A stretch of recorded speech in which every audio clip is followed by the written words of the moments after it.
This is a Angrysnowboarder VIP question. Top 3 pieces of gear we're stoked on for this coming season. So this is going to go beyond hard goods because you just said pieces of gear. Yeah, just anything. So one of the things that I'm excited about is Anon's sonar black lens. Right. So the big thing in goggles right now is color filtration and definition boosting, all that fancy crap. And most of it is just filtering out blue and yellow, basically. That's what most of them do. Now, the Anon lenses, I'm not entirely sure exactly which spectrum they're picking and choosing because they're using Carl Zeiss to do it. But originally, Carl told him, no, we can't do a black lens. It's impossible.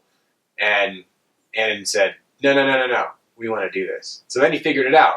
And for me, a gray-based lens works best because I'm colorblind. So when I start messing with colors, it gets difficult for me. So to be able to get a black with a gray-based lens that has color boosting, contrast boosting, I'm excited about. And I rode the Sonar green lens last year for a good portion of the year. I really liked it. So I'm really looking forward to that. I need to get me a set of those. I'll tell you what I'm stoked about. 10th anniversary of the new Greats. Yeah. I rode the basic Decade, and that board was fucking amazing. Yeah. I've got like a hard on because I want to ride the Greats, the new one, because it's got that full overhaul and like everything I've seen. Like I've seen some reviews, I've seen people talking about it. Everyone I've talked to is like, you're gonna love this thing, and I love the Greats. It's like it's probably my top 20 for snowboards, and so. To go out and like ride this, I can't wait to get on that thing in November. The next one is kind of a double I got going on this one, and that's 2 POW surfs. So one of the things that I'm really excited about that is starting to gain a lot of more traction in the mainstream is POW surfing because it's super accessible, it's low risk, and you can do it anywhere. You can POW surf anywhere. And the whole thing is brands are finally starting to realize that. And for the longest time, if you wanted to get a good POW surf, you were spending $800, $1,000, $1,200. It wasn't accessible to the average dude. So Jones has more or less a POW surf version of the Storm Chaser coming out, and it's like $300 or $400, right around there. And I may or may not get yelled at for this, but Burton has a POW surf coming out, specifically designed POW surf in the family tree line at $350. It's pretty solid. With doesn't Weston have one too? That's like 300. They might, yeah. So I guess as a category of gear, I'm excited about affordable POW surfs because I think it's such a great way to get people into snowboarding. And for the longest time, that's what snowboarding was. Yeah, like bindings didn't exist from day one. No. You were standing on it. Yeah, you're standing on it, and it was buck wild. You were holding a rope. You were strapping inner tubes onto your deck, and that was tech for Sims at one point, was inner tubes on top. So to see the POW surf come back and be affordable, I'm stoked for it. Right. For sure. So I'm stoked on the concept of the tuck knee from DC as a boot. I'm actually probably getting it. Yeah, I know you are. Yeah. Like, for me, I don't have a DC foot. I know that boot will not fit me, and I'm not about to spend 4 hours and a shit ton of labor to get it to fit me. But I would love to see ASIM BOA lacing catch on. Yeah, definitely. And that's what I'm really curious about is that. And one of the things that I learned when I was down in Denver over the Labor Day sales that I hadn't seen yet because I barely played with the boot at SA, didn't really pay much attention to it, just saw I was ASIM lacing and got stoked. The back spine is also ASIM. Yes. And that to me is almost more important than the ASIM lacing because now the boot is going to flex proper. Like we all more or less Are you drawing flies over there? Apparently. Okay. That's what that was. All of us pretty much everybody rides a duck stance at this point. Yeah. So your feet are both turned out. So having your back spine be directly behind your foot, you're almost not flexing directly into it. So to have your back spine shifted, basically like rotating your high backs on your bindings, makes a ton of sense. Well, see, rotating the high backs never makes sense to me because the way you drive the power. But to an extent, it makes sense. But the back spine itself makes sense because, you remember that year I think I broke 4 pairs of boots by snapping the back spines? Yeah. I'm notorious for blowing those things apart. Right. And I've always noticed when I crease my boots in the back, it's usually on the outside of my foot. Yeah. And that's where they've shifted the back spine of the boot tubes towards the outside a little bit. Right. So yeah. I think. Well, damn, dude, I think you took my third one. Oh, dick. Well, you got to come up with something. I got to come up with a new third one. Shoot. Sorry. You go. You do your third one. My third one? I'm winging this out my ass right now. Yeah, I'm just well, you know, I'm really curious. Hopefully this will work. Some of the signal boards, like the tail gunner, the Womp Eater, yep, like those, I really want to ride those, and I need to reach out to Billy Anderson and see, because like it looks like they finally figured out their subscription service to get it to like really work. I fucking almost bought a Yup the other day. I was just like, oh, it's on sale. I'll just buy one of those, and I was like, no, you got to be an adult, Avran. You got to be an adult. You're trying to buy a house. I know, it makes it really, really enticing when you're like, $40 a month? That's not that bad. I was like, I was like, man, if I get like 4 more people on Angrysnowboard.vip, I can totally afford that. And I was like, no, got to be an adult. And but yeah, like some of their shapes just look super phenomenal. Mm-hmm. And like, I'll say it right now, I think the idea of them not making the boards in Huntington, but ordering them from another factory, but doing the subscription, they've come up with some really creative shapes. And having Billy Anderson over there, like, and you know, they're not concentrating on every third Thursday anymore. Right, you know, they're not a media company with a snowboard factory. They're back to being a snowboard company that has a factory that has a subscription service. Right. And it goes along with the whole direct sales thing. But I'm really curious. Like, I really want to ride that tail gunner and the Womp Eater so bad. So. What? Well, I thought of something, but I don't know if it really qualifies. Go for it. You're going to deal with it, guys. There may be a little bit of Kool-Aid going on with this one, but I'm actually really excited for what Burton has been doing with their sustainability story. If any of you don't know, that's what I'm actually going to school for right now, is sustainability, so it's kind of a big deal for me. But just to see the level that they're reaching to is pretty impressive. So like one of the staple brands when you think about sustainable outerwear is Patagonia, and one of the biggest things they tout is Blue Sign. And if you've been paying attention to Burton outerwear, a lot of their stuff is Blue Sign approved. And what Blue Sign is, which also ties into FSC on the hard goods side, they follow the process of the product, the raw materials of the product, the factory itself, and the laborers from start to finish to make sure that it's sustainable, it's humanitarian, it's good, basically. So when you see FSC certified stuff, that's what that means, and that's what Blue Sign means. And it's third-party stuff, so it's not in-house from Burton, whatever. It's a third party, so they don't give 2 craps if it's good or not. God damn it, gnats. It doesn't affect... How are you drawing flies? I don't know. I didn't shower after my bike ride. I probably smell weird. Okay. That's probably why. I don't wear deodorant, and they're not even attracted to me. So they're doing a ton of stuff on that end. So going into next year, going into 2020, 100% of their soft goods, or 100% of their outerwear is going to be Blue Sign approved.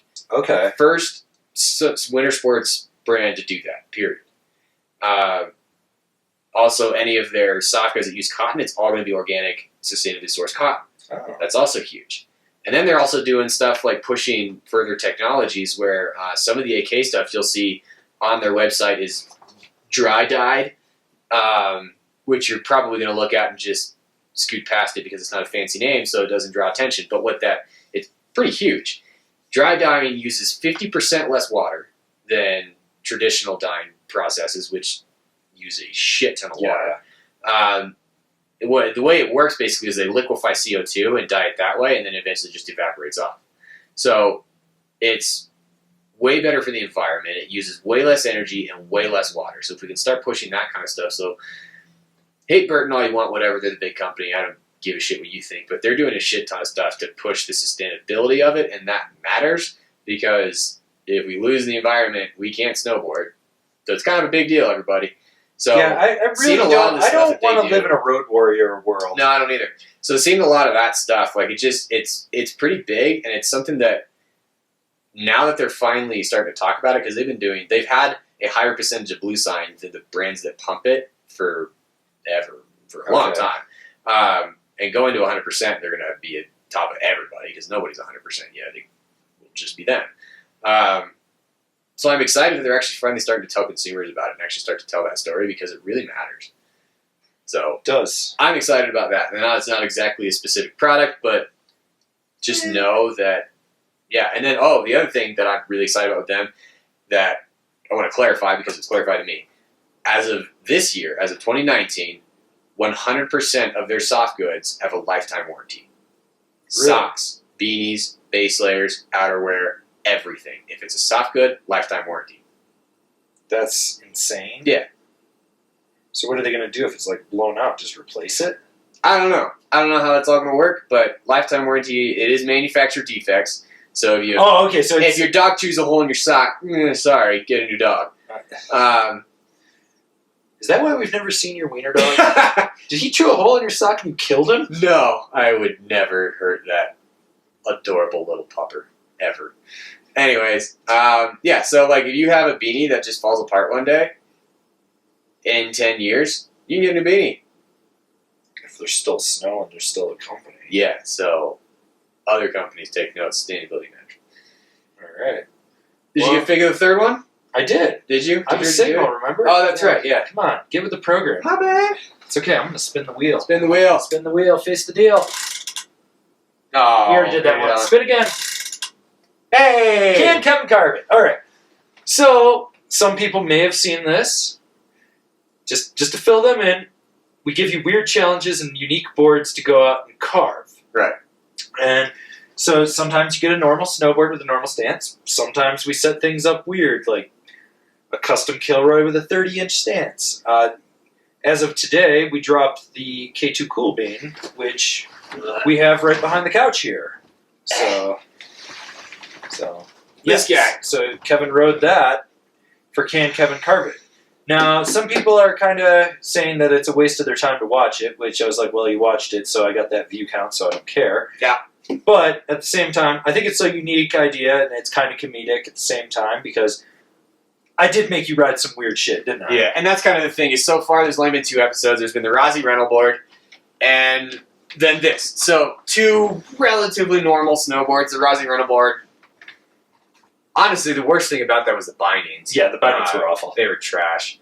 And this one was honestly more for proving that you can carve a cool bean. Because there's a lot of people out there, reviewers, that think you can't. Yeah, and I quote, you can only ride this in 12 inches of snow.